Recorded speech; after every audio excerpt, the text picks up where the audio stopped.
pues bueno, pues como el otro día el sacerdote Jesús Robledo hizo, que me ha dicho que entraría un poquito más tarde hoy, hizo la oración precisamente de San Francisco de Asís, pues yo creo que bueno, pues en principio la voy a hacer hoy yo, pero bueno, ya buscaremos voluntarios para los 3 próximos días, ¿no? Entonces, como me ha recordado Agustín, sobre todo nos acordamos de las personas más cercanas a nosotros, de amigos, familiares, miembros de la asociación que se lo estén pasando peor en este momento y pedimos al Señor por ellos. Oh Señor, haz de mí un instrumento de tu paz. Donde haya odio, que lleve yo el amor. Donde haya ofensa, que lleve yo el perdón. Donde haya discordia, que lleve yo la unión. Donde haya duda, que lleve yo la fe. Donde haya error, que lleve yo la verdad. Donde haya desesperación, que lleve yo la alegría. Donde haya tinieblas, que lleve yo la luz. Oh Maestro, haz que yo no busque tanto ser consolado como consolar, ser comprendido como comprender, ser amado como amar, porque es dando que se recibe, perdonando que se es perdonado, muriendo que se resucita a la vida eterna. Bueno, pues ya, Agustín, pues cuando quieras ya puedes comenzar con tu... Muy bien. Bueno, muchas gracias, Fernando. Buenas noches a todos. Gracias por seguir con la iniciativa que tomamos el lunes pasado y vamos a continuar con la lectura y el comentario de la Fratelli Tutti. Os recuerdo las encíclicas de Francisco y en realidad, bueno, aquí os lo puse, estamos ante una encíclica conflictiva, pero las otras de Francisco, tanto la Laudato Si como la Lumen Fidei, pues son encíclicas originales, nuevas, y Francisco es una persona que no deja indiferente en este sentido, pues ha sido tachado de populista, peronista, comunista, antiliberal. Es decir, creo que lo verdaderamente importante es que nos hagamos un juicio propio antes de dejarnos llevar por juicios ajenos. La encíclica consta de 8 capítulos y hoy vamos a ver el capítulo 2 y 3. El primer día vimos el primero y en las 3 sesiones que quedan nos repartiremos el 4 y el 5 en la próxima sesión, el 6 y el 7 en la otra y el último las religiones y el tema de la identidad cristiana. Bien, como veis, el programa del seminario pues es un programa sencillo y hoy vamos a ver la sesión segunda y vamos a ver desde los párrafos 56 al 127 los capítulos 2 y 3. Si os fijáis, cada una de las sesiones le he puesto un pequeño concepto, una pequeña palabra. En la sesión del primer día fue un pequeño diagnóstico, una introducción, y hoy la vamos a focalizar sobre 2 conceptos que creo que son importantes dentro del capítulo 2 y 3, y son 2 conceptos que no son propiamente de la encíclica, sino que el propio Papa Francisco reconoce que está utilizando reflexiones filosóficas de Paul Ricoeur. Esto no quiere decir que sean también de Paul Ricoeur, porque Paul Ricoeur pues en realidad acude a la tradición de las humanidades y acude a la tradición bíblica a la hora de glosarlos. Os recuerdo, y esto lo vimos el otro día, que hay 4 principios filosóficos para poder entender adecuadamente el pensamiento del Papa Francisco, sea el pensamiento social, sea el pensamiento político. Ahí los tenéis. En primer lugar, el tiempo es superior al espacio. En segundo lugar, la unidad prevalece sobre el conflicto. En tercer lugar, la realidad es más importante que la idea. Esta tercera máxima, si os dais cuenta, aparece siempre que el Papa va a criticar las ideologías. El otro día, en la recepción que tuvo en Roma al presidente del gobierno, realmente le sugirió que no se dejara llevar por las ideologías y que fuera fiel a la realidad y que se atuviera a la realidad. Fijaos, la realidad es más importante que la idea. Esta contraposición entre el atenerse a la realidad o atenerse a las ideologías va a volver a aparecer en los capítulos 2 y 3 de alguna forma. Y por último, el cuarto principio, el todo es superior a las partes, lo vamos a ver hoy en el capítulo 3 de la encíclica, sobre todo cuando él reflexiona sobre la fraternidad. Cuando plantea la relación entre fraternidad y solidaridad, él nos recuerda que la solidaridad es muy difícil entenderla desde una lógica atomista y una lógica individualista y, por lo tanto, para referirnos a la humanidad en general es más importante la expresión el todo es superior a las partes, es decir, la suma de todos los individuos humanos no nos va a dar la humanidad, sino que en realidad cuando nos referimos a la solidaridad nos estamos refiriendo pues, a ese todo que es mayor que el sumatorio de las partes. Hay varias claves interpretativas de tradición ignaciana dentro del pensamiento de Francisco. La primera de ellas, y estoy repitiendo algunas cosas que dije el otro día, es la de evitar el gnosticismo, es decir, una fe encerrada en el subjetivismo, cuando el sujeto está encapsulado en su propia razón y se plantea la identidad cristiana como autojustificación racional. Esto lo va a intentar, lo va a querer evitar el planteamiento de Francisco, y Francisco lo va a recordar muchas veces. Lo recuerda en la Gaudete et Exsultate, pero es una idea filosófica que nos ayuda también a entender las reflexiones que él hace. Y la otra es la de evitar el pelagianismo, es decir, la tradición pelagiana considera que la voluntad humana es todopoderosa, que el hombre todo lo puede y que por lo tanto hay una obsesión por ese poder que se transforma en ley, y se identifica la identidad cristiana con el legalismo, con el cumplimiento, con el formalismo, y Francisco también intenta llamar la atención para hacernos ver que la identidad cristiana no es la identidad formal, legal, propia de una religiosidad externa basada en el cumplimiento, sino que busca la autenticidad. Entonces, estos dos elementos son claves. En la obra de Francisco, desde su más tierna infancia, por utilizar la expresión, hay dos máximas importantes. No es la cantidad, el plus, sino el magis, la cualidad, la base de la magnanimidad. Y en segundo lugar, nos aconseja siempre no tener límite para lo grande, pero concentrarnos en lo pequeño. Esto vuelve a aparecer en estas reflexiones sobre la fraternidad y sobre la solidaridad, y es una máxima ignaciana que tendríamos que tener siempre en cuenta. Hay varios autores que son importantes a la hora de entender el conjunto de ideas que hace posible el pensamiento de Francisco. Uno es Gastón César, Fiorito, Romano Guardini. Estos tres nombres ya os los puse el otro día, pero he añadido otros dos. Juan Carlos Escanone, que fue un sacerdote, un jesuita, un compañero del Papa Francisco en Argentina, y luego otro nombre que os pido que os acordéis de él, que es Alberto Mezol Ferrer.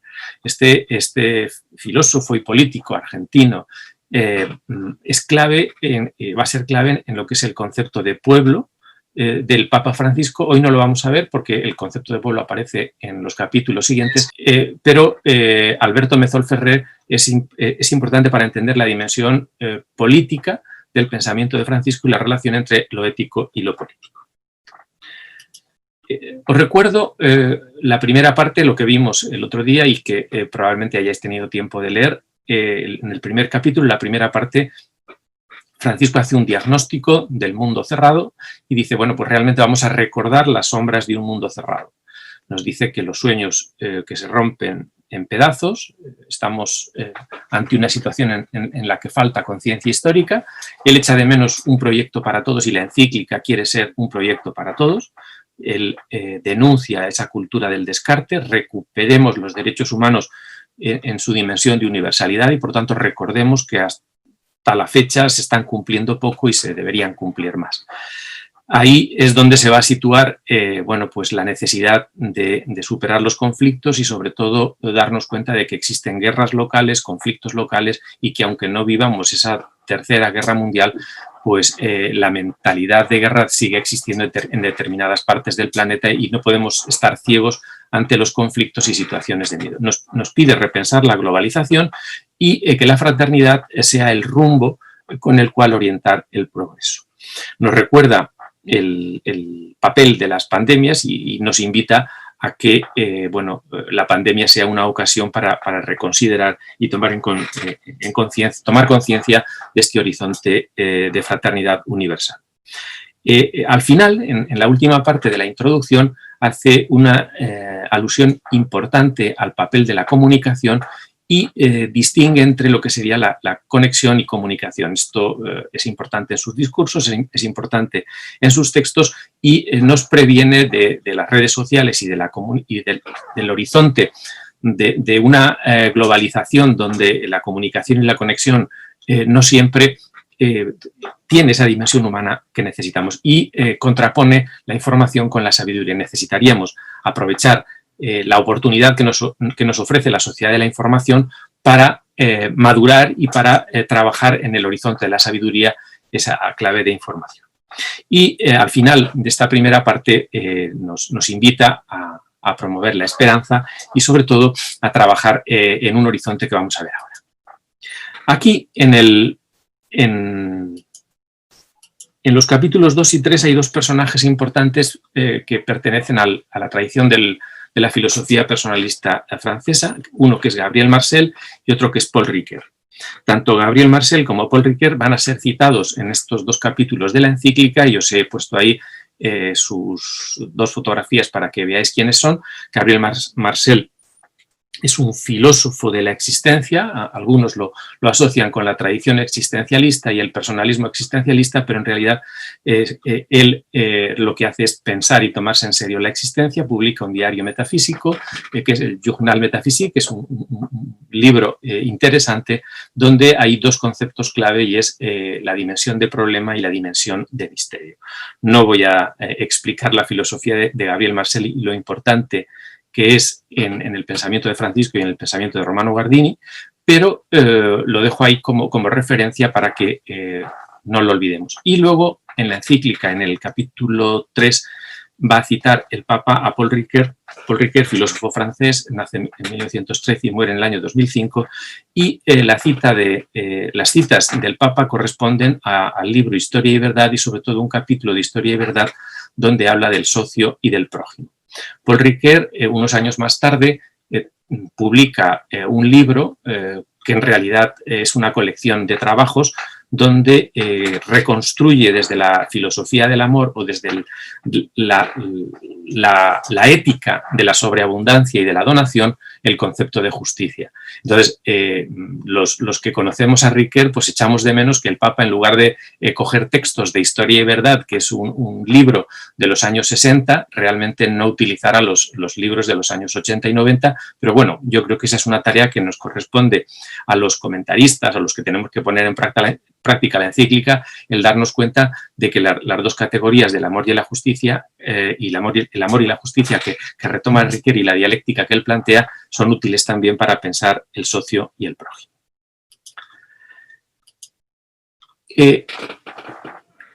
Tanto en el capítulo 2 como en el capítulo 3 aparecen estas dos categorías que son de Paul Ricoeur y nos tienen que ayudar a pensar nuestras relaciones sociales. Esto es importante. El núcleo del capítulo 2, donde ahora veremos, nos tenemos que concentrar en la parábola del buen samaritano, y el núcleo del capítulo 3, donde nos invita a tratar a los demás como prójimos y no como socios, se puede entender mejor si partimos de este esquema. Hay como dos posibilidades de analizar las relaciones humanas. Una, de persona a persona, donde el otro es un prójimo. Es el horizonte de la amistad, es el horizonte de la proximidad y es un horizonte donde estamos más allá y más acá de las mediaciones institucionales. Es un horizonte de espontaneidad de relaciones humanas y, por lo tanto, es un horizonte de proximidad. ¿Qué es lo que sucede? Para poder pensar bien la vida pública y para que podamos hacer un discurso relevante de cara a las instituciones públicas y políticas, donde no todos tienen el mismo concepto, la misma ética, la misma tradición moral, necesitamos construir un modelo de sociedad donde la justicia sea el valor central y, por lo tanto, necesitamos, en la filosofía social y política contemporánea, pensar en clave de socio y no solo en clave del otro. En la columna, cuando decimos cuando el otro es pensado como socio, realmente estamos pensando en la vida institucional. Podemos hablar de las relaciones familiares, podemos hablar de las relaciones vecinales, podemos hablar de la administración pública, podemos hablar de lo que entendemos una teoría de la justicia. Es decir, la reflexión sobre la persona como socio forma parte de una teoría de la justicia importante. Entonces es el horizonte de la justicia el que nos lleva a plantear la categoría de socio. Lo que significa pensar la vida social desde mediaciones que Riquer llamaría mediaciones sociales, donde es más importante el rol, la función, de tal forma que seríamos ciudadanos, que seríamos usuarios, que seríamos consumidores, que seríamos pacientes en un hospital y, por lo tanto, las relaciones sociales estarían mediadas por esa función, por esos sombreros con los cuales viviríamos o estaríamos en la sociedad. Para construir una sociedad justa tendríamos que construir una teoría de la justicia basada no en la espontaneidad, sino en la formalidad. Entonces, una sociedad justa tiene que pensarse desde el socio y una sociedad, podríamos decir, de creyentes fraternos, donde el ideal de la fraternidad se quisiera realizar, tendría que pensarse desde el prójimo. Paul Ricoeur lo que hace es cruzar el prójimo con el socio y nos viene a decir, necesitamos, cuando pensamos las relaciones sociales desde la proximidad, ver en qué medida podemos, y aquí viene la cuestión, corregir las deficiencias de la justicia desde una ética del próximo. Y al revés, cómo la ética de la justicia y la ética del socio puede corregir los errores de la espontaneidad, los errores de la proximidad, porque realmente necesitamos construir una teoría de la justicia social donde la justicia no sea formalidad y donde lo social no sea pura espontaneidad y pura, podríamos decir, informalidad. Entonces, hay estas cuatro dimensiones, esta crítica del prójimo desde el socio y del socio desde el prójimo es importante y lo he resumido y lo he sintetizado porque así vais a ver más claro tanto el capítulo 2 como el capítulo 3. Pensad un poco, pensar desde el prójimo significa denunciar la desmesura de las instituciones. En la administración pública, en el hospital, en la vida pública en general, realmente buscamos un trato personal, un trato de proximidad, pero no queremos que todo el trato sea de proximidad, sino que necesitamos pensar esa vida institucional desde la categoría de proximidad. ¿Por qué? Porque las instituciones tienden a ser impersonales. En segundo lugar, las instituciones suelen utilizar la tecnología y suelen utilizar los números, los expedientes y los códigos para generar burocracias y para generar lo que podríamos llamar una administración tecnocrática que no sea de personas. Entonces, al partir desde el prójimo, realmente estamos humanizando esa justicia porque desvelamos los sueños tecnocráticos. En tercer lugar, el pensar las instituciones, y cuando digo instituciones digo colegios, institutos, universidades, hospitales, la vida institucional pensada desde el prójimo significa revisar permanentemente los vínculos sociales, es decir, realmente la burocratización tiene que ser reconsiderada desde este horizonte.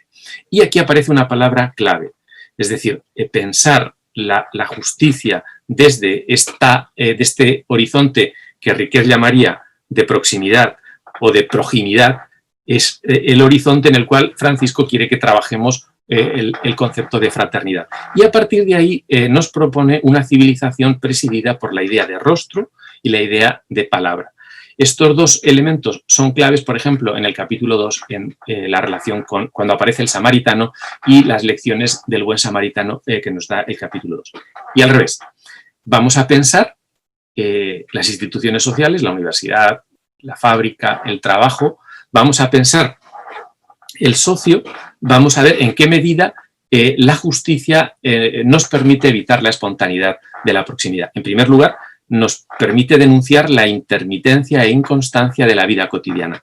Si no existiera esa formalidad, si no hubieran esos hábitos, si no hubieran, podríamos decir también dentro de la tradición moral, determinadas virtudes, realmente nuestra vida sería simplemente espontánea, de tal forma que la vida institucional requiere esa formalidad de la dimensión del socio. En segundo lugar, la institución supone tratar a todos, a cada uno.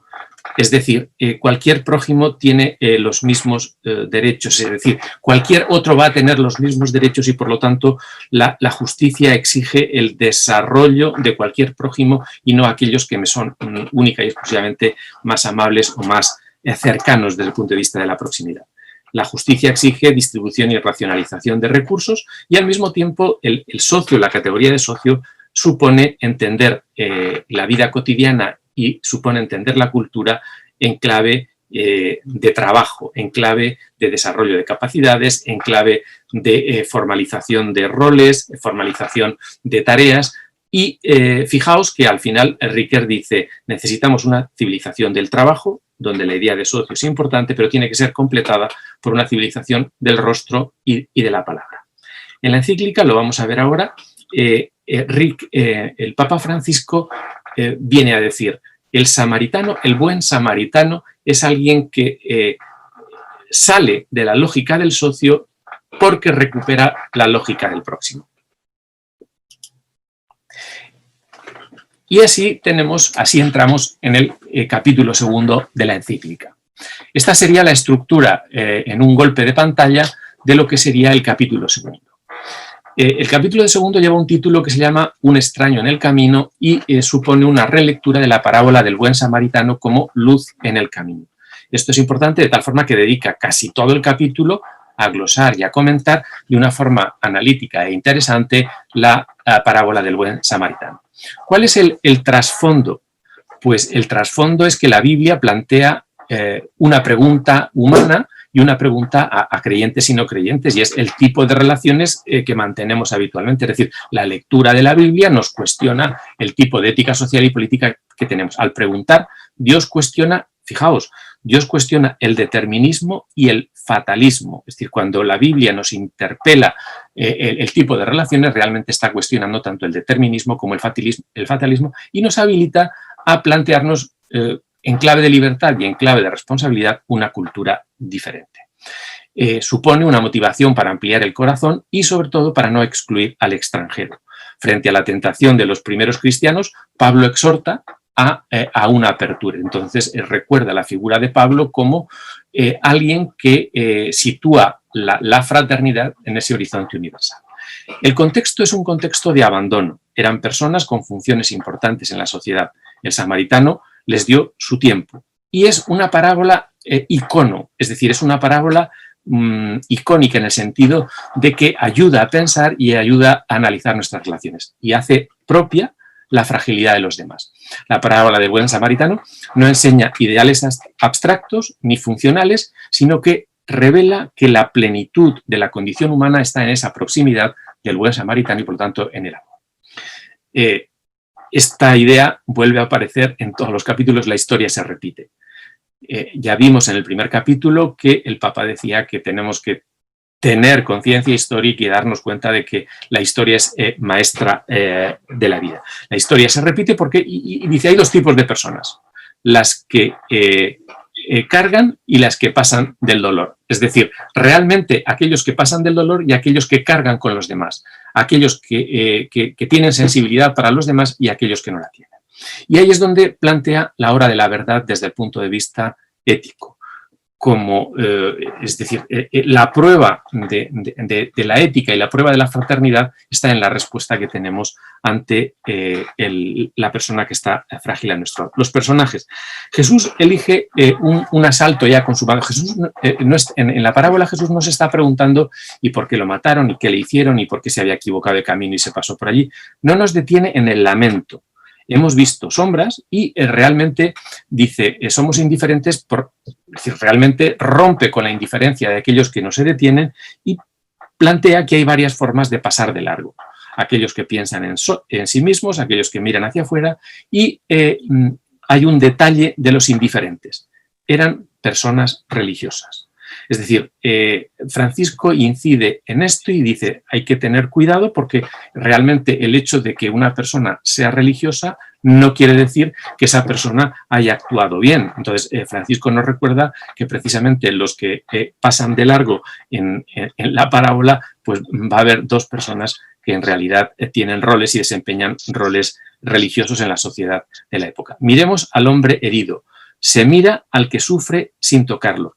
Aquí, en un determinado momento del capítulo, critica a la sociedad actual donde vivimos una compasión y un sufrimiento televisivo. Es decir, nuestra relación con el dolor y nuestra relación con el sufrimiento a veces está mediado por ese telediario y esa televisión. Utiliza esa expresión en un determinado momento para despertar la conciencia del lector.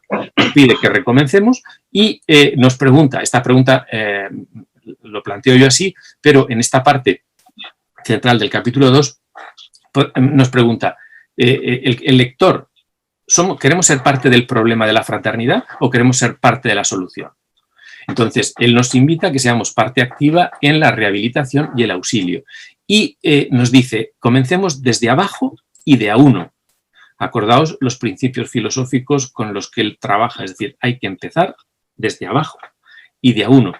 No lo hagamos solos, invita a construir el nosotros y por lo tanto el todo es superior a la parte. El buen samaritano no espera un reconocimiento ni gratitud. La entrega al servicio era su satisfacción. Esto es importante, es decir, la satisfacción no está en el premio que va a venir después o la recompensa, sino que en el propio servicio está la satisfacción. Aquí recuerda que es una metáfora que nos abre a entender el prójimo sin fronteras. ¿Quién es mi prójimo? Y le da la vuelta a la pregunta. En lugar de preguntarnos quién es mi prójimo, cuando nos preguntamos, bueno, pues, ¿y quién es mi prójimo? El Papa Francisco en la interpretación dice, no, si en realidad yo soy. Si la pregunta no es para aquel que está fuera, sino en realidad yo tengo que empezar a ser prójimo de aquellos que tengo al lado. Entonces, aquí es donde plantea el encuentro entre el samaritano y el judío, que es una potente interpelación. Y es una potente interpelación en el sentido de que el samaritano supone abrir un horizonte de universalidad frente a lo que sería la tradición y el convencionalismo de la norma judía.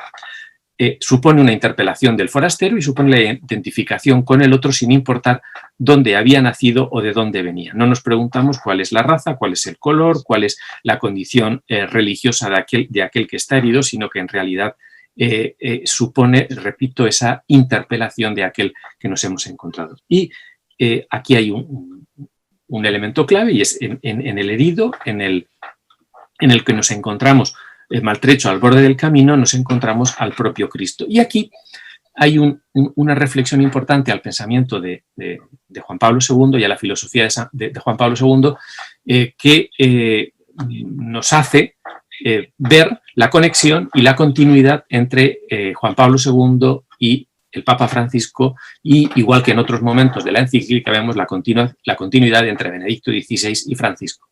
Es decir, no tiene sentido hacer una hermenéutica de la discontinuidad en esta doctrina social de la Iglesia y en este pensamiento social cristiano, porque nos vamos a encontrar que Francisco va a recuperar la pregunta por la verdad en los próximos capítulos, pero esa dimensión de infinito, esa relación entre la dignidad humana y el rostro de Cristo en aquel que sufre y que aparece como vulnerable. Hay que reconocer el rostro de Cristo en cada hermano, que es portador de una dignidad infinita. Este concepto de dignidad infinita es importante, pero el propio Francisco reconoce que lo utiliza según la terminología de Juan Pablo II. Pasamos al capítulo 3. Ahí yo os aconsejaría que leyerais la parábola del buen samaritano, todos la hemos leído, porque realmente el capítulo 2 es un comentario a la actitud que tenemos. Sin embargo, el capítulo 3 se va a producir un giro. Se va a producir un giro porque nos dice, tenemos que empezar a pensar y gestar un mundo abierto. La expresión mundo abierto es importante porque no estamos hablando de una sociedad abierta, sino un mundo abierto. No se refiere solo al ámbito social, sino al ámbito cultural.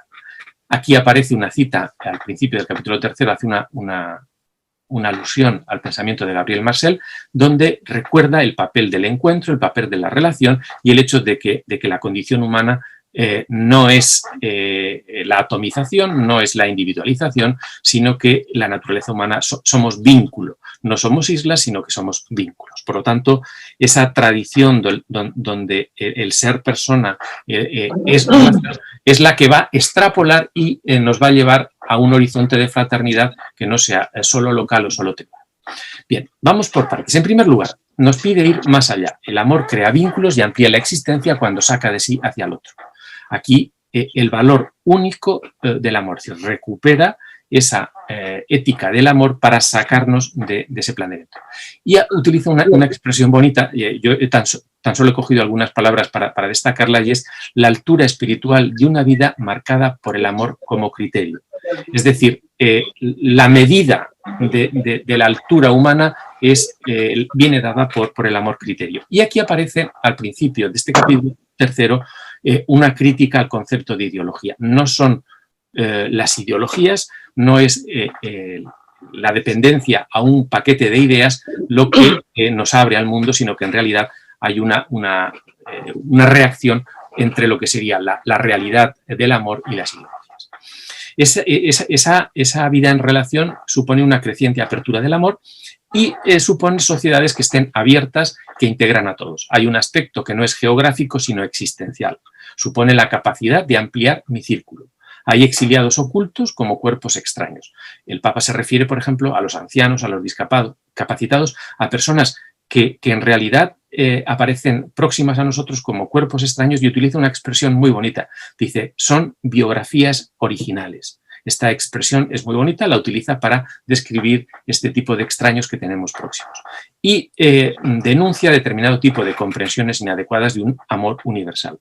Viene a decirnos que el amor se extiende más allá de las fronteras, tiene su base en, y aquí lo he añadido un tipo de letra un poco mayor porque es la primera vez que aparece el concepto de amistad social. Es decir, va a ser el amor lo que permite extender las fronteras, abrir las fronteras, y aparece esa amistad social. Este orden de amistad social es distinto al mundo de las fronteras.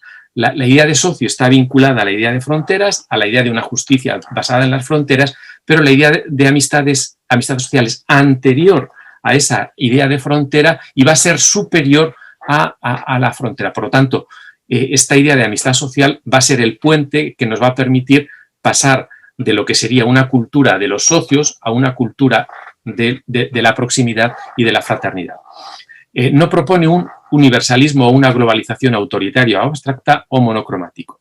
El Papa utiliza la distinción entre un mundo monocromático, una globalización monocromática, y el contraste. Es decir, es como si nos recordara que la fraternidad no puede ser en blanco y negro, sino que tiene que ser poliédrica y en color, valga la expresión.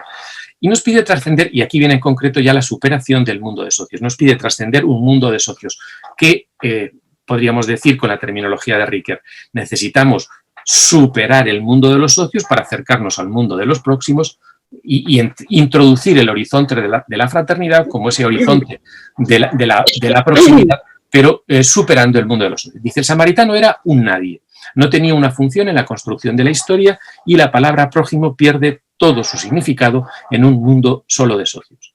Esta idea aparece ahí en esta parte, es decir, la he puesto concursiva para fijarnos en ella. La palabra prójimo pierde todo su significado en un mundo solo de socios. Si solo fuéramos ciudadanos, si solo fuéramos usuarios, clientes, consumidores o pacientes, realmente el sin papeles con el que nos encontramos en la calle, ¿quién es?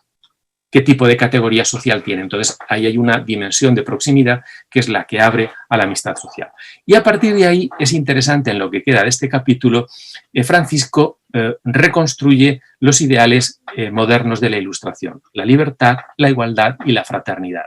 Y esto es interesante, o al menos los puntos en los cuales él habla de la libertad y la igualdad, va trenzando un concepto nuevo de libertad y un concepto nuevo de igualdad desde esa fraternidad que él quiere plantear. Dice, los que únicamente son capaces de ser socios crean mundos cerrados. Si solo nos moviéramos en la columna de la justicia, pues realmente cumpliríamos la justicia, no sería poco, pero el mundo estaría cerrado. Sería un mundo de círculos. Un país, una Europa, un continente, y no tendríamos esa dimensión de fraternidad.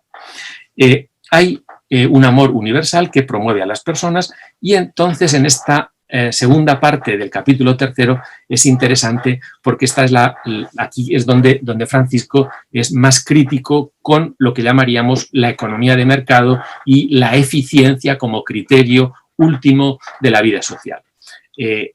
Aquí viene a plantear una recuperación de la idea de Estado como Estado activo, fundamentalmente porque aquellos que no tienen oportunidades, aquellos que no tienen nada y que están abandonados, realmente está invitando a que transformemos el modo de entender el Estado para no olvidar este tipo de dimensión de la justicia. Dice, hay una crítica, muchas críticas que se le han dado desde lo que llamaríamos el liberalismo económico al Papa Francisco, vienen de estos textos y de esta parte porque critica el criterio de eficiencia y critica la economía de mercado. Yo creo que aquí el Papa podría haber afinado mucho más, podría haberse utilizado otros textos también importantes, pero bueno, pero tenemos que saber que aquí realmente él prefiere utilizar reflexiones que tiene en la Laudato Si, pero, repito, estos últimos puntos, esta segunda parte de del tercer capítulo va a ser interesante desde el punto de vista del debate económico y político. Dice, hay sociedades que acogen parcialmente este principio de la economía de mercado y la eficiencia. Son razones de eficiencia. Los que nacen en buena familia o poseen capacidades naturales no necesitan un Estado activo. Si la sociedad se rige por criterios de mercado y eficiencia, la fraternidad es puro romanticismo, es pura guinda dentro de un pastel o dentro de una tarta. Y viene a decir, la libertad económica puede ser hasta contradictoria. Aquel que no tiene nada difícilmente va a poder desarrollarse. Y aquí ya va a profundizar en esta idea y dice, necesitamos promover el bien moral. Hay un punto interesante donde dice, llevamos mucho tiempo burlándonos de la ética, mucho tiempo de degradación moral. Es como si nos dijera, ya está bien de habernos olvidado de la ética, por favor, hacerles casos a los profesores de ética, estudiar más ética y hay que empezar a trabajar en la dirección de la ética. Dice, necesitamos recuperar el valor de la solidaridad. Y a partir de ahí va a empezar una vinculación del valor de la solidaridad y la fraternidad. Necesitamos partir de las familias. Por lo tanto, el Papa Francisco sigue en una solidaridad vinculada al núcleo familiar y arranca en la vida de las familias. Y aparece una expresión, solidez. Es decir, la solidaridad, o sea, podría haber recurrido a la definición que da Juan Pablo II de solidaridad como la firme determinación por la lucha por el bien común, pero yo creo que hay una continuidad y él apela a la solidez. Aquí el punto donde él habla de la solidez, yo os aconsejo que vayáis a Bauman porque está detrás las reflexiones sobre las sociedades líquidas. Cuando él habla de solidez, de la solidaridad y de la fraternidad, en el trasfondo está ese diagnóstico sociológico de sociedades líquidas. Dicen, surge de sabernos responsables de la fragilidad de los demás. Si servir al otro significa cuidar, nunca el servicio es ideológico. Fijaos de nuevo el uso de la expresión ideológico. El servicio tiene que ver con el rostro, no se sirve a las ideas, sí a las personas, sí al otro, al tú como rostro. La solidaridad expresa mucho más que actos esporádicos de generosidad, va a la raíz de ese contacto. Y por último, en los últimos puntos de este capítulo tercero, vuelve a recuperar lo que él llama lo que en la doctrina social de la Iglesia llamamos la función social de la propiedad, y hay una crítica radical a lo que podríamos llamar, lo que hace es recuperar ideas de Juan Pablo II, ideas de la doctrina social de la Iglesia, del Concilio Vaticano II, donde recupera la función social de la propiedad. Claro, os podéis imaginar en esta segunda parte de la encíclica los ultraliberales o aquellos que creen que los criterios de eficiencia tienen que presidir las relaciones sociales y políticas, pues el cuestionar la propiedad privada, el incidir en la función social de la propiedad, pues no hace que el Papa Francisco tenga muchos amigos dentro de lo que sería Wall Street y aquellos que, los lobos de Wall Street que se dejan llevar por el liberalismo puramente económico. Al final, el último punto, el Papa dice, se trata de otra lógica. Dice, si no se entra en esa otra lógica a la que él nos invita, mis palabras sonarán a fantasía. Soñar y pensar en otra humanidad. El horizonte de fraternidad que nos propone significa situarnos en otro lugar. Y ya para terminar, he seleccionado 3 textos de la encíclica, tan solo, quiero que os fijéis, o quiero que el 75 y el 76 son del capítulo 2, y dice, los salteadores del camino suelen tener como aliados secretos a los que pasan por el camino mirando a otro lado. Se cierra el círculo entre los que usan y engañan a la sociedad para esquilmarla y los que creen mantener la pureza de su función crítica, pero al mismo tiempo viven de ese sistema y de sus recursos. Hay una triste hipocresía cuando la impunidad del delito, del uso de las instituciones para el provecho personal o corporativo y otros males que no logramos desterrar se unen a una permanente descalificación de todo, a la constante siembra de sospecha que hace cundir la desconfianza y la perplejidad. El engaño del todo está mal es respondido con un nadie puede arreglarlo. La pregunta que él se hace es ¿y qué puedo hacer yo? De esta manera se nutre el desencanto y la desesperanza y eso no alienta un espíritu de solidaridad y de generosidad. Hundir a un pueblo en el desaliento es el cierre de un círculo perverso perfecto, así obra la dictadura invisible de los verdaderos intereses ocultos, que se adueñaron de los recursos y de la capacidad de opinar y de pensar. Punto 75 nos llama la atención para que realmente nos preguntemos qué hacemos nosotros ante esa cultura de la descalificación o cultura de la impotencia. En el parágrafo 76 dice lo siguiente. Miremos finalmente al hombre herido. A veces nos sentimos como él, malheridos y tirados al costado del camino. Nos sentimos también desamparados por nuestras instituciones desarmadas o desprovistas o dirigidas al servicio de los intereses de unos pocos, de afuera y de adentro.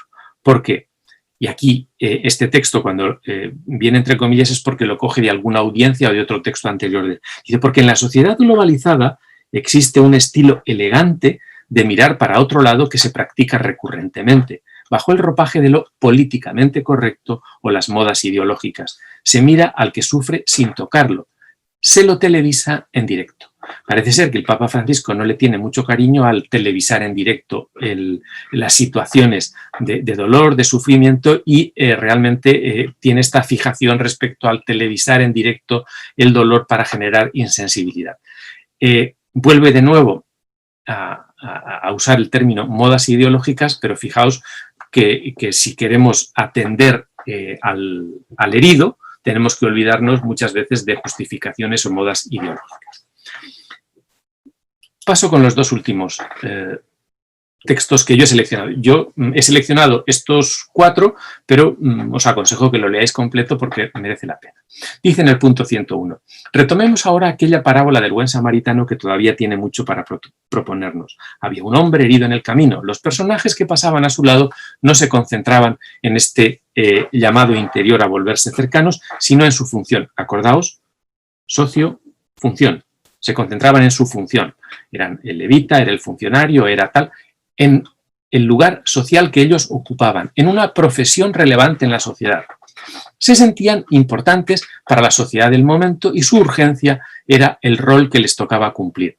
En estas 6 líneas veis un poco cómo el funcionalismo actual, cómo el funcionalismo nos va a llevar a una racionalización, la racionalización a crear un concepto de justicia que gira en torno a los socios y hay que recuperar la dialéctica del prójimo.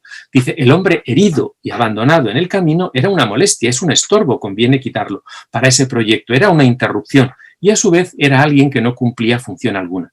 Es decir, el prójimo a veces no cumple esa función alguna. El inmigrante que viene sin papeles y que llega en una patera realmente de momento no tiene función ninguna. Era un nadie, no pertenecía a una agrupación que se considerara destacable, no tenía función alguna en la construcción de la historia.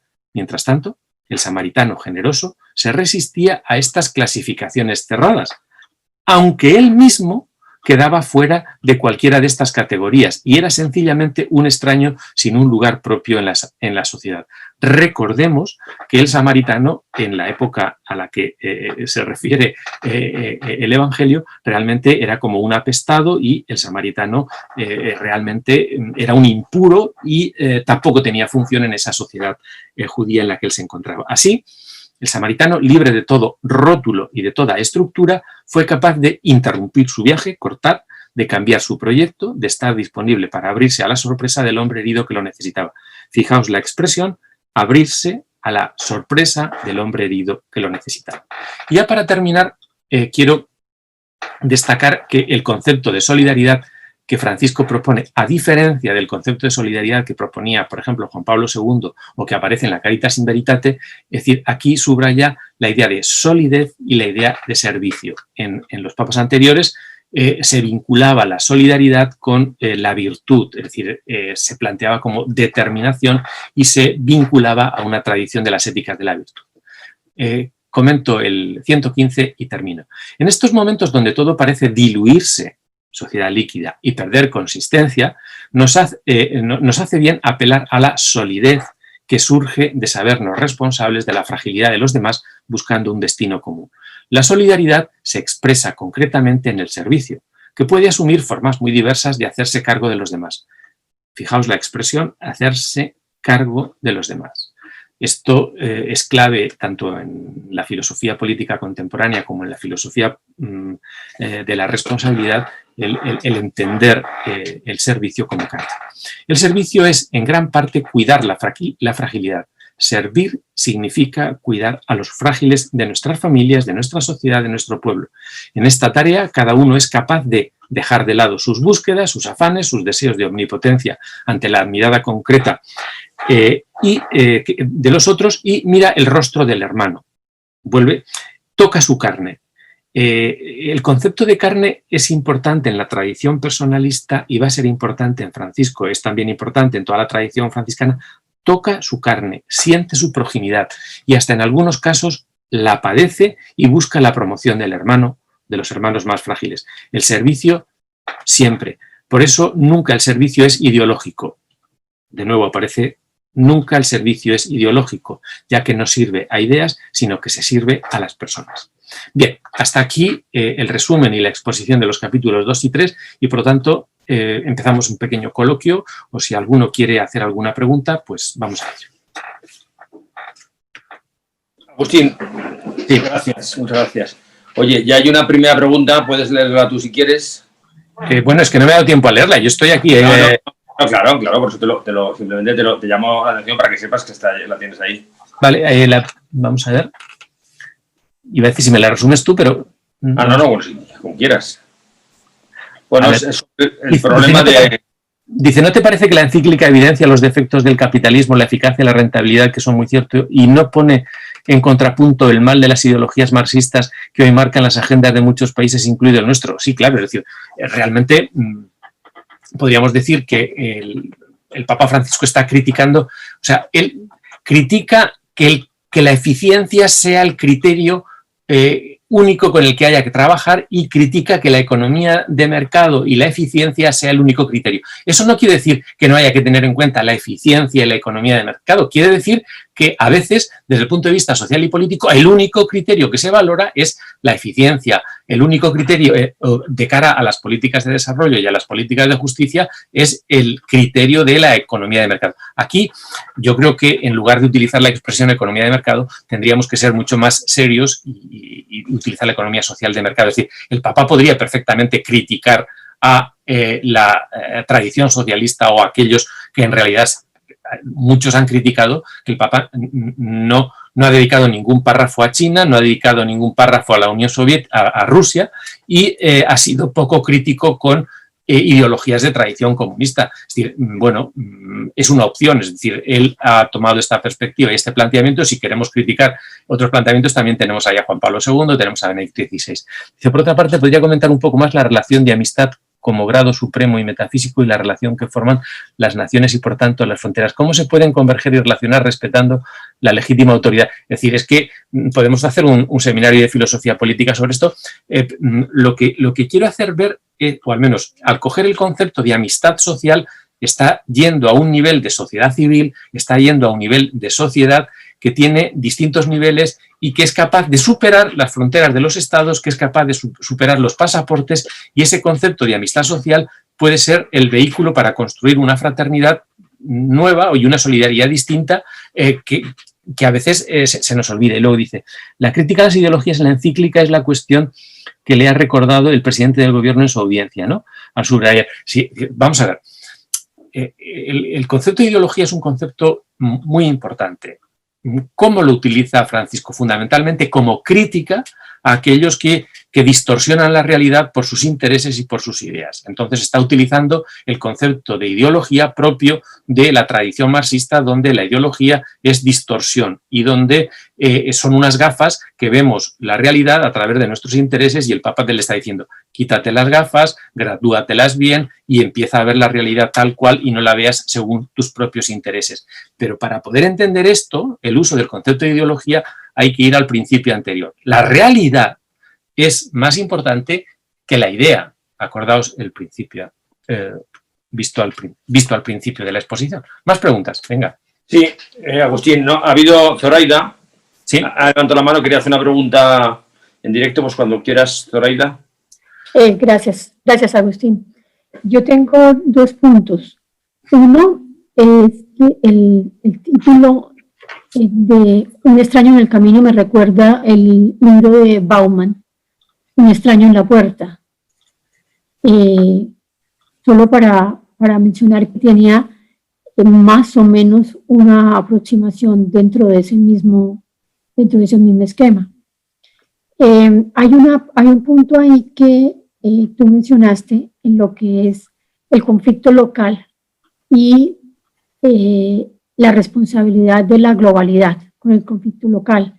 Hay algo en la encíclica que identifica esa responsabilidad a nivel global de los conflictos locales. Bueno, yo creo que Bauman explícitamente no está presente, pero en la cultura tanto de Scannone como en las lecturas que el Papa utiliza, es decir, es habitual, es un lugar común el concepto de sociedad líquida de Bauman, pero Bauman, para poder entender bien a Bauman, tenemos que meternos en Levinas. Y en Levinas la categoría central es la categoría de rostro. Entonces, Bauman está presente en el Papa Francisco, pero está presente a través de la tradición judio-cristiana, donde está Levinas, donde están los pastores protestantes. Es decir, si hay una tradición teológica importante que llega a la sociología de Bauman y que luego aparece cuando hablamos de un extraño en el camino. Entonces, realmente, cuando dice que la parábola del buen samaritano es un icono, es porque, con independencia de la religión que tengamos, nos ayuda a situarnos ahí. Y planteabas la pregunta por lo local. Pero es por la responsabilidad desde lo global por el conflicto local.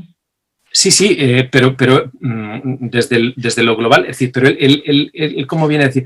Tiene que haber, igual que en economía hay determinado tipo de economía de escala, pues lo mismo aquí a nivel de fraternidad tenemos que decir, tú no puedes utilizar el concepto de fraternidad o el concepto de solidaridad desde el punto de vista global si no planteas una solidaridad local y si no trabajas por una solidaridad local. Es decir, si queremos evitar el fariseísmo y si queremos que la reivindicación por la fraternidad no sea puro romanticismo, realmente hay que partir de lo local. Pero la pregunta es, ¿lo local qué es? ¿Lo nacional? ¿Lo local qué es? ¿Lo autonómico? ¿Lo local qué es? Es decir, hasta ahora no hemos delimitado lo local. ¿Me entiendes? Entonces, ¿qué es mi propia nación en el conflicto de naciones? ¿Es mi propio Estado en el conflicto de Estados? Entonces, cuando hablamos en filosofía política de lo local y lo global, pues estamos hablando en general, con términos genéricos, pero luego hay que concretar y yo creo que aquí lo que está haciendo Francisco es diciendo mucho cuidado, hablemos también de lo local y de lo global simultáneamente y construyamos un concepto de fraternidad sólido, porque si lo hacemos solo a nivel local, y se nos olvida lo global, no estamos abiertos. El amor exige abrirnos y él nos está invitando el concepto de apertura. Por lo tanto, si queremos fraternidad, no puede ser solo local. Pero si lo hacemos tan global, que es puro romanticismo, nos olvidamos de la carne, el concepto importante de la proximidad a la que él está haciendo alusión. ¿Más preguntas? Gracias.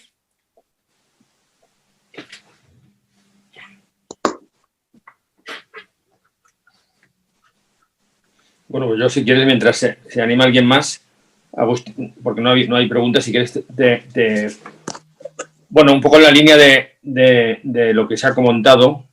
Sí. Bueno, vamos a dar preferencia primero a la pregunta, apareció una pregunta ahora, vamos a darle antes que la mía, yo me la guardo porque la puedo hacer otro día si no. ¿Quieres que te la lea yo? De David Alférez. Sí, sí, pero está haciendo no he oído la entrevista que ha dado esta mañana Juan Manuel de Prada en el programa de Herrera. Dice, él defiende que salvo en casos de enfermedades graves los hijos tienen que hacerse cargo del cuidado de los padres. Ha sido muy gráfica su expresión, tendrás que limpiarles el culo como ellos te lo limpiaron a ti. En este sentido, creo que enlaza con lo que se ha comentado. Los mayores son un estorbo y se les aparca en residencias. Claro, bien, este es un tema importante, no es fácil rápidamente hacer una reflexión. Es decir, es un problema ético el tema pues, del envejecimiento de la población, el papel de los mayores y os pido que leáis, por ejemplo, en el capítulo 2 hace alguna alusión, es decir, el Papa no solo se refiere a los discapacitados, sino que en algún momento habla también de los ancianos, de los discapacitados, de biografías llenas de sentido que tenemos a nuestro lado y que queremos y que pasamos de ella. Me gustaría, bueno, luego oiré la entrevista que dice David que ha hecho a Juan Manuel de Prada, pero realmente muchas veces Juan Manuel de Prada, ya lo conocéis, es muy tosco, muy espontáneo, muy bruto a la hora de expresarse y dice las cosas. Yo creo que es interesante lo que ha planteado, pero bueno, la cuestión es no podemos universalizar, es decir, no podemos ni demonizar las residencias ni demonizar determinado tipo de decisiones familiares porque es muy difícil entrar a juzgar situaciones familiares, contextos familiares, tipos de residencias, relaciones con las residencias. Entonces yo prefiero recoger el reto de David en el sentido de decir, bueno, pues la fraternidad también pone en cuestión el tipo de relaciones humanas que tenemos a nivel familiar, ¿no? Gracias, David, por la pregunta. Luego hay una pregunta de Luis Peña, que es destacable en la encíclica la crítica al nacionalismo que hace el Papa.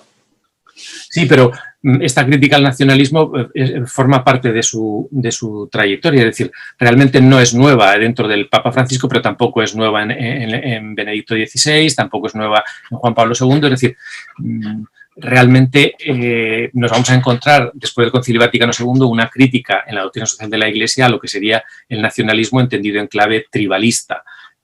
No el nacionalismo en tanto que pasión por lo local, encarnación con una cultura local. Luego veremos el concepto de pueblo, cómo va a recuperar un concepto de pueblo vinculado con ese tipo de idea patriótica, pero lo dejo ahí porque la crítica al nacionalismo es clave. Y dice, dice, ¿qué piensas de la economía popular? ¿Es una nueva categoría económica? Claro, la economía popular, ¿qué entendemos por economía popular? Es decir, ¿es una economía circular? ¿Es una economía informal? ¿Es una economía espontánea? Es decir, habría que definir qué entendemos por economía popular. Veremos en los próximos capítulos, que hace alusión a la precisión del concepto de pueblo. Yo creo que uno de los más interesantes es el concepto de pueblo y aplicado a la economía popular.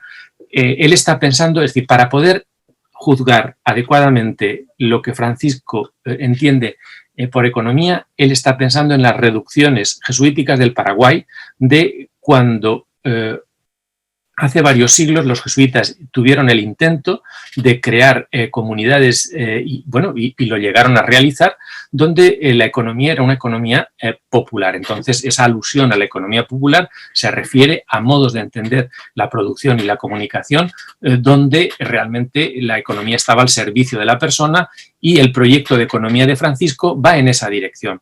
Pero el horizonte, para poderlo entender adecuadamente, siempre está en el experimento de las reducciones jesuíticas del Paraguay. ¿Tienes otra pregunta que ha hecho Patricia?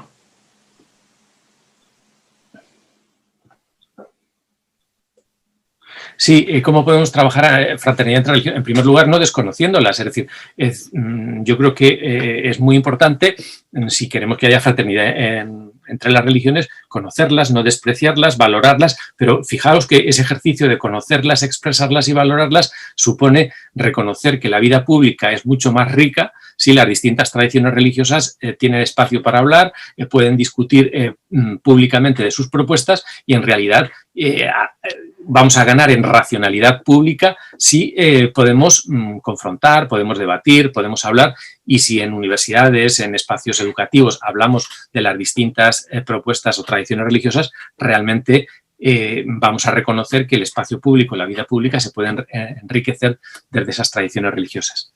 ¿Alguna pregunta más? Y ha pedido la palabra Paz Monfort. Ah, muy bien. Paz. Hola, Agustín, muy bien. Es que me he incorporado tarde por el sonido, que tampoco te oía. Bueno. Que yo, lo que pasa es que este Papa, que para mí ha sido una revolución y lo veo un líder, no acabo de comprender cómo genera tanto odio, o ya no te digo odio, pero claro, ven cosas muy contrarias a lo que estamos acostumbrados, a lo mejor los cristianos, los católicos de a pie y españoles de, no sé cómo decírtelo, de derechas o de España, no sé. Entonces, me da muchísima pena, ¿no?, que vaya generando, cuando es un liberador y cuando yo lo veo como que va rompiendo todas las fronteras, que va, no lo sé, ¿por qué genera tanto odio?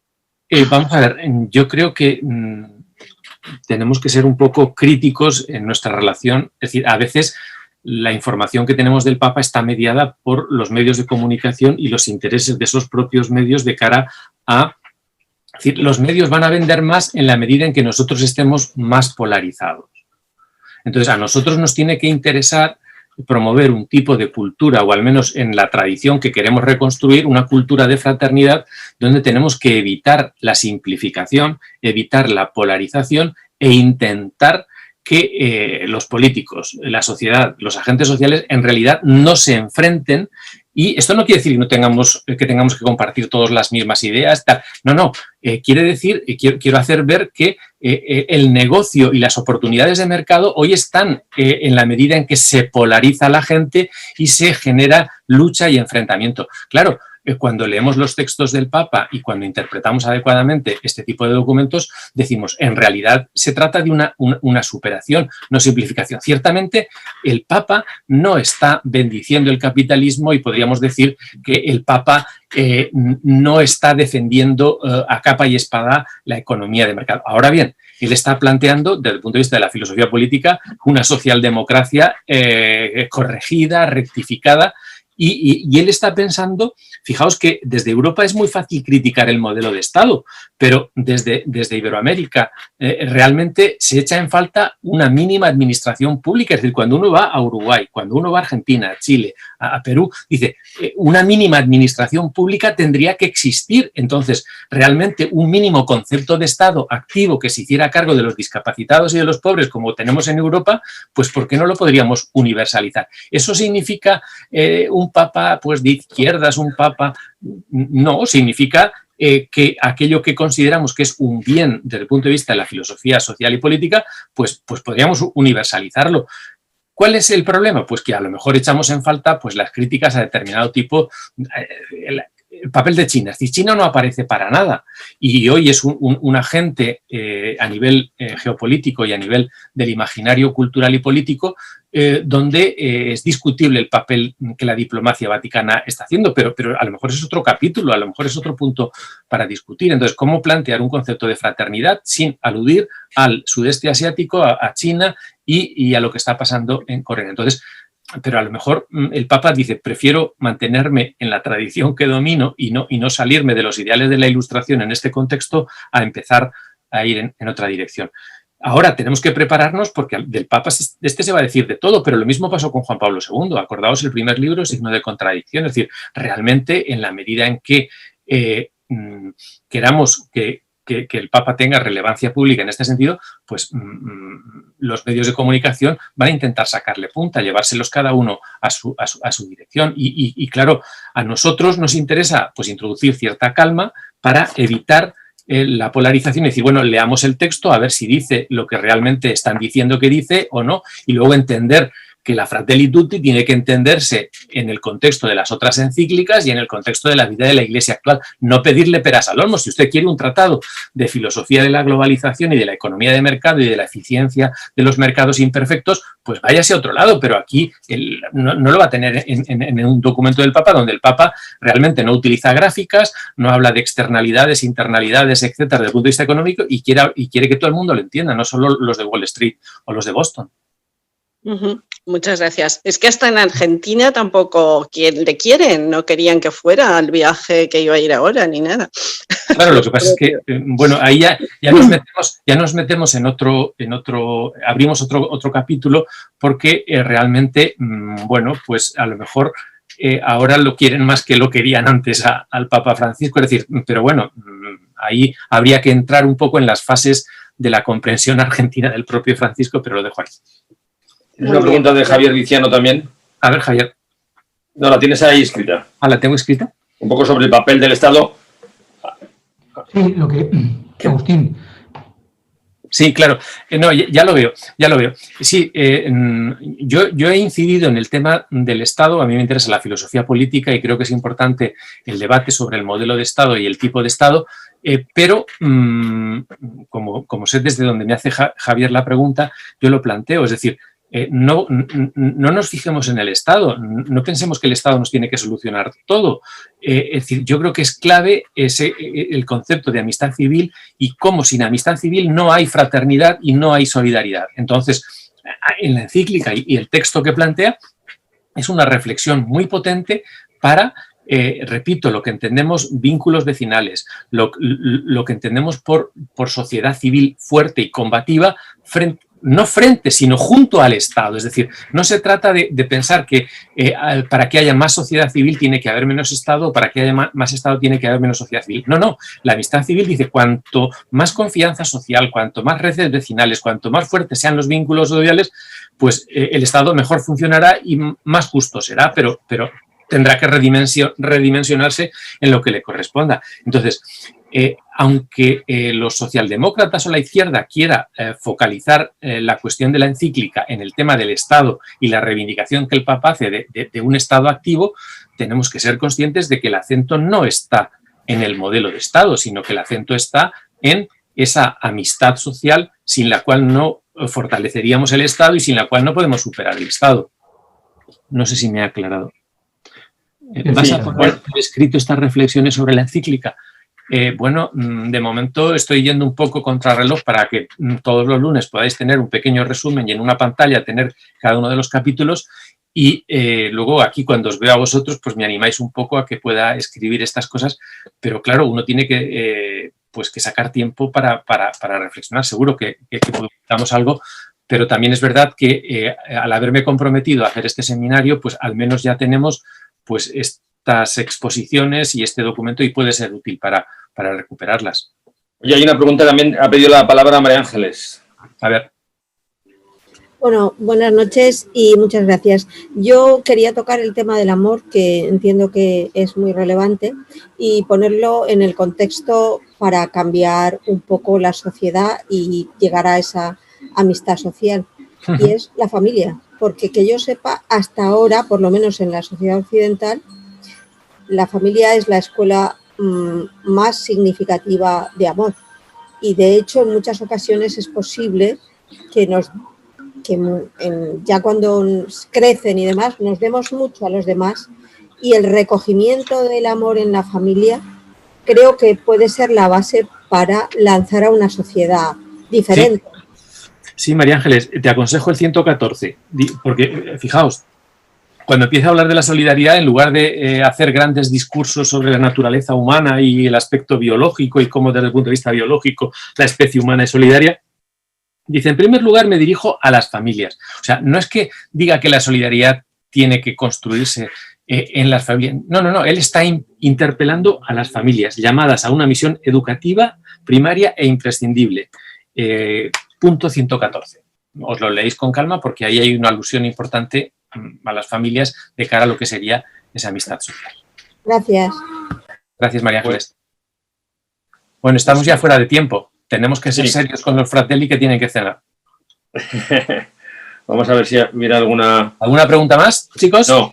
Yo me guardo entonces la mía. Yo quiero profundizar en el tema este de la cuestión del Estado, ¿no? Porque efectivamente, como tú me has dicho, claro, el Papa está hablando de modo global y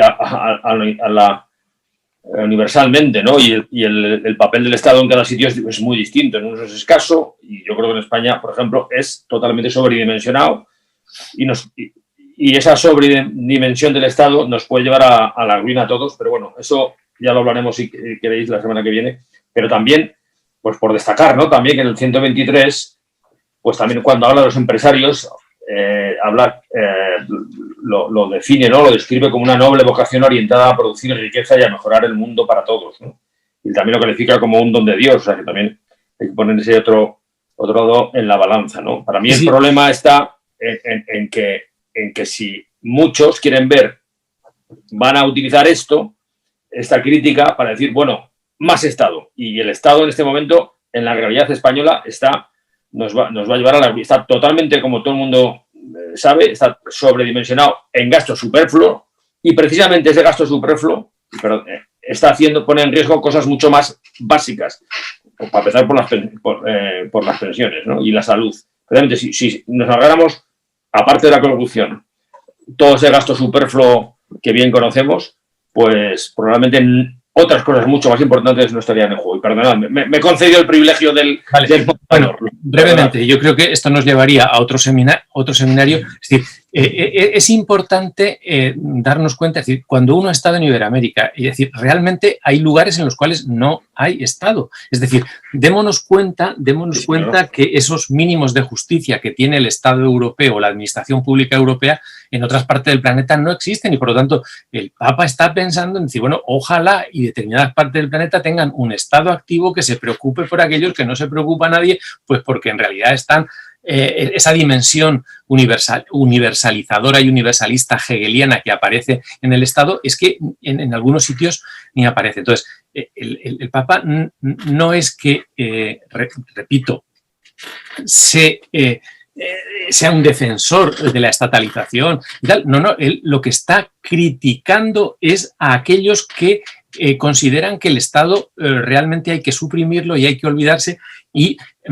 en este sentido la socialdemocracia europea o el planteamiento incluso más liberal, es decir, desde un liberalismo social, él está marcando distancias con planteamientos absolutamente vamos a llamarlos ácratas, con planteamientos absolutamente libertarios. Es decir, él está recuperando un liberalismo social o un socialismo liberal, que es donde está la convencionalidad del pensamiento europeo, o incluso, si me apuras, a nivel institucional, las distintas instituciones internacionales y la gobernanza internacional muestra un poco ese equilibrio reflexivo entre lo mejor del liberalismo y lo mejor de la tradición socialdemócrata. Claro, eso a muchos no les gusta. ¿Por qué? Pues porque en realidad están en un planteamiento u otro, pero si tenemos que defender los objetivos del desarrollo sostenible, si creemos en algo, la Unión Europea frente a China y frente a Rusia, realmente ahí hay un modelo convencional a partir del cual luego podemos ir a una variante, otra variante, más autonomía, menos autonomía. Pero bueno, estamos saliéndonos de la Fratelli. ¿Hay algún comentario? O sea, por matizar un poco, ¿no? O sea, yo no quiero decir que no se deba cumplir con la función social. Yo digo que desde la iniciativa social se puede cumplir mucho mejor con la función social, y lo tenemos en los colegios concertados, y lo tenemos en un ejemplo que casi nadie hace referencia, que es las mutuas patronales. Las mutuas patronales, sin tener ningún coste al Estado, cubren algo tan básico como los accidentes de trabajo y la enfermedad profesional. Son entidades privadas que lo hacen con ahorro de costes a todos los ciudadanos. Vamos a ver, a más, es decir, lo que tú estás comentando, pues mejor, y podríamos descubrir que a lo mejor habría que recuperar la filosofía de las cajas de ahorros para poder meternos en el espíritu de la Fratelli Tutti. Es decir, si eso habría que... se la cargaron los políticos, por cierto, que la cargaron los políticos. Bueno, cuando metieron mano. Bueno, se cargó, es decir, se suprimieron por una interpretación de lo público en clave partidista. Si hubieran utilizado una interpretación de la ética pública en clave Fratelli, probablemente no se las hubieran cargado. Pero bueno, esa es otra cuestión. Bueno, perdonad a todos. Bueno, pues una pregunta más. Yo creo que ya no. Había un comentario en esta línea. Sí. Sobre la relación entre el Estado y la pobreza, es decir, es importante, fijaos que en el Estado español decimos, pues ayuntamientos, comunidades autónomas, y es como si hubiéramos fragmentado y troceado la responsabilidad del Estado, y yo creo que la encíclica, la reflexión de Fratelli, lo que supone también es una ruptura con aquellos planteamientos que fragmentan las responsabilidades de las administraciones públicas para evitar luego pedir cuentas a unos y otros. Entonces, realmente yo creo que estos textos nos ayudan a evitar esa fragmentación y a luchar podríamos decir, si queremos luchar contra la pobreza, no decir que es responsabilidad del ayuntamiento, de la comunidad autónoma o del Estado, sino darnos cuenta de que la amistad cívica es el aceite que nos permite tender puentes entre los niveles de gobernanza. Pues muy bien, yo creo que ya podemos dar, porque ya son las 9:20 casi. Y sí, nos estamos pasando, Fratelli, esto no puede ser. Bueno, pero esto es porque ha sido muy interesante y se ha servido con mucho interés y ha habido coloquio y debate y opiniones, además, que no tienen por qué coincidir al 100%, obviamente. Oye, quedamos emplazados no para el día 2, sino para el día 9, pero uno de vosotros me sugirió que un seminario consiste también en poner deberes. Entonces, yo os pediría como deber para el próximo día que seleccionarais un apartado del capítulo 3 que más os gustara o menos os gustara. Es decir, os obligaría a que leyerais en el capítulo 3 algún punto y a partir de ahí empezáramos la sesión del 4 y el 5. Pues esto, Patricia, que es la secretaria de este seminario, que diligentemente es la que os ha mandado, gracias a ella, las cosas se han encauzado, os ha mandado el correo a todos esta semana con toda la información, pues ella misma va a recordaros esta tarea que nos pone Agustín. Simplemente seleccionar un punto. No me ha dado tiempo a ponerlo en la diapositiva y tal, pero el próximo día ya haré una última parte de actividades para los miembros del seminario, porque esto no puede terminar así. Es decir, lo que no se evalúa, se devalúa. Muy bien, muy bien. Estupendo. Pues bueno, muchísimas gracias, Agustín, y a todos, por supuesto, por las participaciones y por la presencia. Y bueno, nos emplazamos con esos deberes que nos recordará Patricia. Nos emplazamos para el día... hemos dicho el día 9, ¿no? Sí, el lunes que viene, no, el siguiente. Bueno, lo tenéis en el... Está en el póster. Es que el día 2 es festivo en Madrid y el día 9 también, pero no pasa nada. No creo que no haya inconveniente, es el día de Almudena. Creo que se puede celebrar el día de Almudena perfectamente teniendo este seminario por la noche. Y además, pues bueno, no todo el mundo está en Madrid. O sea que el día 9 nos vemos entonces. ¿De acuerdo? Bueno, cuidaros mucho. Un abrazo. Cuidaros mucho todos. Chao. Gracias, Fernando.